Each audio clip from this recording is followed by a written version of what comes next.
আপনার যদি কাজ করার সময় এই ধরনের চার্ট এবং ডাটা সবগুলো একটার ভিতরে থাকে, আমি চার্ট দেখতে যে ডাটা দেখতে পাচ্ছি না বা ডাটা দেখতে যে চার্ট দেখতে পাচ্ছি না, তো সেই ক্ষেত্রে আপনাকে চার্টটা মুভ করা লাগতে পারে। তো সেটা যদি আপনি মুভ করতে চান, মুভ করা অনেক সোজা চার্ট এটা। যেমন আমি জাস্ট চার্টটা সিলেক্ট করে এটা রাইট বাটন ক্লিক করলে এখানে আপনি এখানে একটা অপশন পাবেন যে মুভ চার্ট, এখানে এটা দেখতে পাচ্ছেন।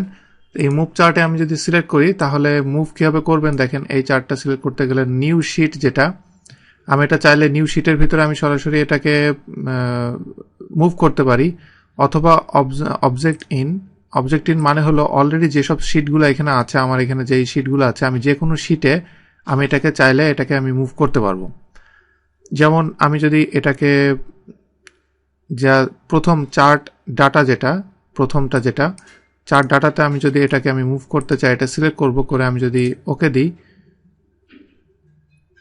তাহলে দেখেন যে চার্ট ডাটার ভিতরে এই যে চার্টটা এখানে চলে এসেছে।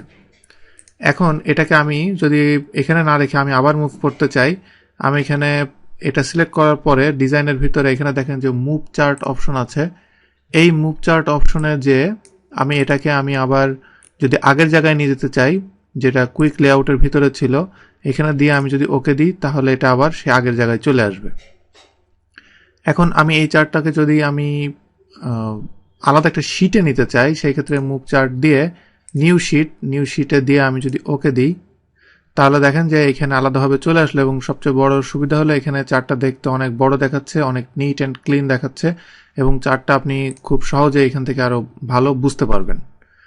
তো এভাবে এই কয়েকভাবে আপনি চার্টকে আপনি চাইলে মুভ করতে পারবেন।